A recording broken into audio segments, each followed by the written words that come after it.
In a valley where the mountains kissed the clouds, a young monk named Kavi lived a life of quiet devotion, seeking the eternal peace that his master often spoke of.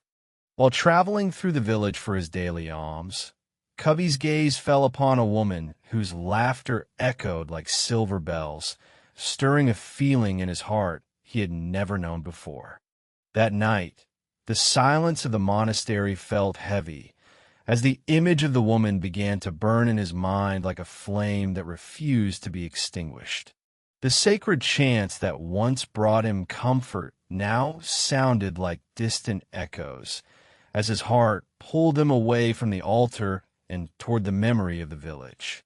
Unable to bear the heat of his own desires, Kavi prostrated himself before his master and confessed that the fire of lust was consuming his soul. The master did not judge the young man, but instead asked Kavi to follow him to the edge of the great, rushing river that bordered their land. "Observe the water, Kavi," the master said, "for desire is like a flood that promises to wash you clean, but instead carries you away from the shore of your own peace." He explained that pursuing the pleasure of the flesh is like holding a hot coal in your hand. The beauty of the glow is brief, but the burn stays forever. The master asked Kavi to look past the skin and the hair, reminding him that all beauty is a temporary mask worn by a body that will eventually return to the earth.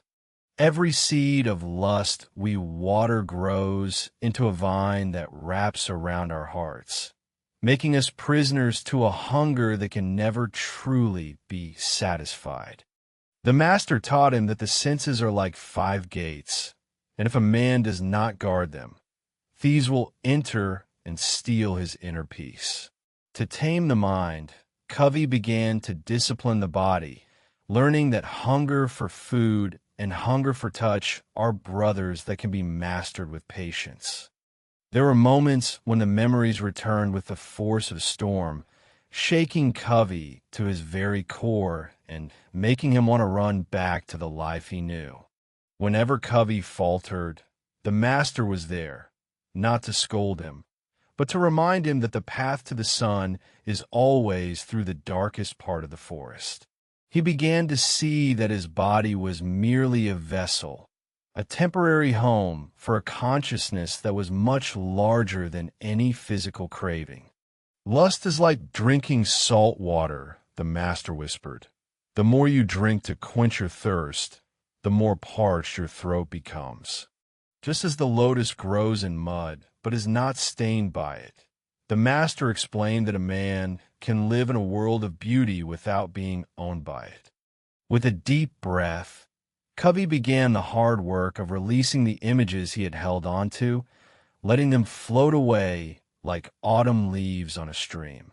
Slowly, the noise in Kavi's mind began to fade, replaced by a silence so deep and so sweet that it felt like a cool breeze on a summer day. One day, the master sent Kavi back to the village, testing whether the peace he had found in the mountains could survive the chaos of the world. When a woman who had once haunted his dreams walked past him, Kavi felt a wave of compassion for her life, but the fire that once burned in him was gone. When he returned, the master saw the light in Kavi's eyes and knew that the young monk had finally crossed the river of fire. Kavi realized that he did not need the touch of another to feel whole, for he had discovered a kingdom of joy within himself that no one could take away. He began to share his journey with others, helping them understand that the things we chase are often the things that keep us from being free. Life is as brief as a bubble on a stream. He would say, "Why spend it chasing shadows that disappear the moment you touch them?" He no longer saw his body as a source of shame or a tool for pleasure, but as a sacred temple to be kept clean for the spirit to dwell in. To be free from desire is not to be empty, but to be so full of peace that the world has nothing left to offer you that you don't already have. As the master grew old, he told Kavi that the greatest gift a man can give the world is the example of a mind that is its own master. Kavi took up the mantle of his teacher, guiding others through the same storms he had once faced with such fear. After months of practice, Kavi realized that true joy did not come from possessing another, but from the boundless freedom of a mind that no longer needed to chase shadows. He returned to the world not as a man who was empty and seeking, but as a soul that was full and giving, for he had learned that the greatest love is not desire, but the peace of a free heart.